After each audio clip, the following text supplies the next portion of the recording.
ಪಾಟೀಲ್ ಇರೋರಿಗೆ ಅವತ್ತಿನ ದಿವಸ ನಾವು ನೆನಪಾಡಿದ್ದೇವೆ. ಈ ಹೊಳಿ ಜನ ಬಂದು ರೋಡ್ ಮೇಲೆ ನಿಂತು ಬಿಸಿಲಾಗ ವ್ಯಾಪಾರ ಮಾಡ್ತಾರೆ ತರಕಾರಿ ಅವರು. ಅವ್ರಿಗೊಂದು ಕಂಡಿ ಮಾರ್ಕೆಟ್ ಅಂತ ಮಾರ್ಕೆಟ್ ಮಾಡ್ಕೊಡ್ಬೇಕು. ಯಾಕಂದ್ರೆ ಅವಾಗ ಚಂದ್ರಶೇಖರ್ ಪಾಟೀಲ್ ಅವರವರ ಆಶೀರ್ವಾದದಿಂದ APMC ಮೆಂಬರ್ ಆಗಿದ್ದ.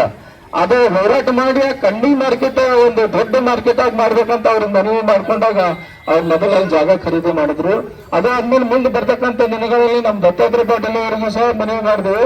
ಅವಾಗ ಅವ್ರ ಒಂದು ದೊಡ್ಡ ಮಾರ್ಕೆಟ್ ಒಂದು ಸ್ಟ್ರಕ್ಚರ್ ಈಗ ನೋಡ್ಬೋದು. ಅವ್ರ ಕೈಲಿ ಉದ್ಘಾಟನೆ ಆಲಕ್ಕಿಲ್ ಪರವಾಗಿಲ್ಲ, ಆದ್ರೆ ಅದಕ್ಕೆ ಎಲ್ಲ ರೂಪುರೇಷೆ ಕೊಟ್ಟು ಫಂಡ್ ತಂದು ಕೆಲಸ ಮಾಡಿದವರು ದತ್ತಾತ್ರೇಯ ಪಾಟೀಲ್ ದೇವರವರು.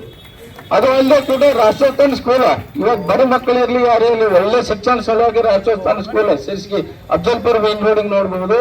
ಇದು ಎಲ್ಲ ಮನಗಂಡು ಅಲ್ಲಂಪ್ರಭು ಪಾಟೀಲ್ ಅವರು ಸುಮ್ಮನೆ ಅವ್ರು ಕೆಲಸ ಮಾಡಿಲ್ಲ ಅದು ಇದು ಅವ್ರ ವಿರುದ್ಧ ಎಲ್ಲ ಮಾತಾಡ್ತಾರೆ. ಅದು ಅಲ್ಲದೆ ಇವತ್ತು ನಾಳೆ ಈ ಮೀಡಿಯಾದೊಳಗ ನಿನ್ನೆ ಮೊನ್ನೆ ಅಂತ ಯುವಕರು, ಸಣ್ಣ ಯುವಕರು, ಅವ್ರಿಗೇನು ಗೊತ್ತೇ ಇಲ್ಲ ಅವ್ರ ಮನೆತನ ಬಗ್ಗೆ. ದತ್ತಾತ್ರೇಯ ಪಾಟೀಲ್ ದೇವ್ರ ಮನೆತನ ಅಂದ್ರೆ ಏನು ಅಂತ ಕಟ್ಟದ ಅವ್ರಿಗೆ ಗೊತ್ತೇ ಇಲ್ಲ. ಏನೇನೋ ಸಿಕ್ಕಾಪಟ್ಟಿ ಮೀಡಿಯಾದಾಗ ಮಾತಾಡ್ಲಿಕ್ಕತ್ತಾರ. ಅದಕ್ಕೆ ದಯಮಾಡಿ ಪೊಲೀಸ್ ಇಲಾಖೆದವರು ಇದಕ್ಕೆ ಕಡಿವಾಣ ಹಾಕ್ಬೇಕು. ಅವ್ರ ವಿರುದ್ಧ ಏನು ಅವಹೇಳನಕಾರಿ ಏನು ಮಾತಾಡ್ತಾರ ಅವ್ರಿಗೆ ಅರೆಸ್ಟ್ ಮಾಡ್ಬೇಕು, ಅವ್ರ ಮೇಲೆ FIR ಮಾಡ್ಬೇಕು. ಅದು ಅಲ್ಲದೆ ಈಗೇನು ದತ್ತಾತ್ರೇಯ ಪಾಟೀಲ್ ದೇವರ ಮೇಲೆ ಅನಾವಶ್ಯಕವಾಗಿ ಏನು FIR ಮಾಡ್ಯಾರ ಅವ್ರು ರದ್ದು ಮಾಡ್ಬೇಕು.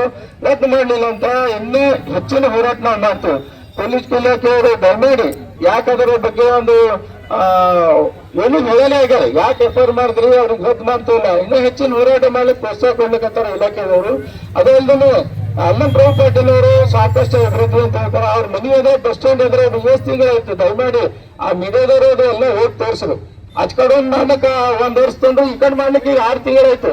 ಅದ್ರಾಗ ಬಿದ್ದು ಸತ್ತರ ಅಂದ್ರೆ ಕೇಳೋರ್ನೂ ಇಲ್ಲ. ಅದ್ರಾಗ ಯಾರೇ ಬಿದ್ರು ಅಂದ್ರೆ ಅವ್ರ ಬೆಟ್ಟೆ ಕನಸ ವಾಪಸ್ ಬರ್ಲಿಕ್ಕೆ ಚಾನ್ಸ್ ಇಲ್ಲ.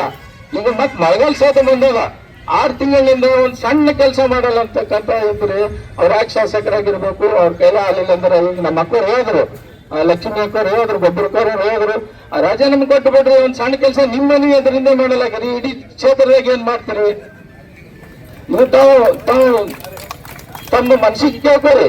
ಕ್ಷೇತ್ರ ಸಾಕಷ್ಟು ಎಷ್ಟು ರೋಡಿನ ಗುಂಡಿಗಳು ನೋಡಿ, ಸಾಕಷ್ಟು ಗುಂಡಿಗಳು. ಆ ಗುಂಡಿ ಸಹಿತ ಮುಚ್ಚಕೊಂಡು ಡಾಂಬರ್ ಹಾಕಿ ಮುಚ್ಚಲಿಕ್ಕಾಗಲ್ಲಾಗ್ಯದ. ಮೇನ್ ರೋಡಿಗೆ ನಮ್ ಮೊದಲು ದತ್ತಾತ್ರೇಯ ಪಾಟೀಲ್ ದೇವರು ಏನು ಅಭಿವೃದ್ಧಿ ಮಾಡಿ ಹಳ್ಳಿ ಒಳಗೆ ರೋಡ್ ಅಲ್ಲಿ, ಹಾಸ್ಟೆಲ್ಗಳಲ್ಲಿ, ಸ್ಕೂಲ್ ಅಲ್ಲಿ ಅದೇ ಅವ್ರು ಇತ್ತಂತ ಮೊದಲನೇ ಫಂಡ್ಗಳನ್ನೇ ಇವರೇನ ಹೊಸ ಫಂಡ್ ಯಾವತ್ತು ತರ್ಲಾಗ್ಯಾರ.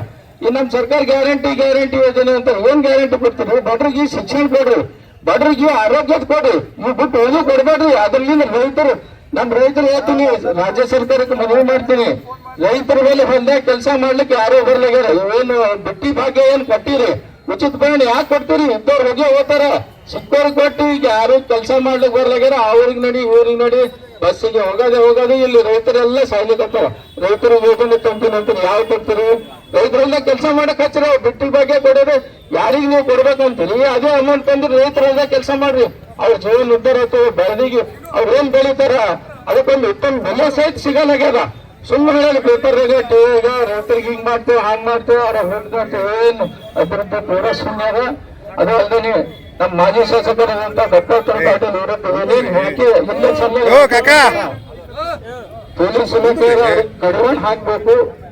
ಮತ್ ಹುಚ್ಚುಚ್ಚಿಂದ ಮಾತಾಡೋದು ನಾವು ಏನ್ ಸಟ್ಟಪಟ್ಟ ಇಲ್ಲ. ಅವ್ರ ಮಂತನ್ ದೊಡ್ಡ ಮಂತನ್ ಅದ, ಅವ್ರೇನ್ ಬಂದು ಹೊಡಿತೀನಿ ಅಂತಾರೆ, ನಾವು ಅದಕ್ಕೆ ಸಿದ್ಧ ಇದ್ದೇವೆ, ನಾವು ಅವ್ರಿಗೆ ಹೋಗಿ ಹುಡ್ಲಿಕ್ಕೆ ಸಿದ್ಧ ಇದ್ದೇವೆ. ದಯಮಾಡಿ ಪೊಲೀಸ್ ಇಲಾಖೆ ಎಚ್ಚರ ವಹಿಸಿ ಯಾವುದೇ ಅನಾಹುತ ಆಗಲಾರ್ದಂಗೆ ನೋಡ್ಕೋಬೇಕು. ಮತ್ತು ಇವತ್ತು ಈ ಪ್ರತಿಭಟನೆಯಲ್ಲಿ ಬಂದಂತ ಎಲ್ಲ ಮಹಾನಗರ ಪಾಲಿಕೆ ಸದಸ್ಯರು ಮತ್ತು ಹಿರಿಯರು, ಅಕ್ಕ ತಂಗಿಯರು, ಹಿರಿಯ ಕಾರ್ಯಕರ್ತರು ಎಲ್ಲವರಿಗೆ ಧನ್ಯವಾದ ತಿಳಿಸುತ್ತಾ ನಾನು ಮಾತು ಮುಗಿಸ್ತೀನಿ. ಜೈ ಹಿಂದ್.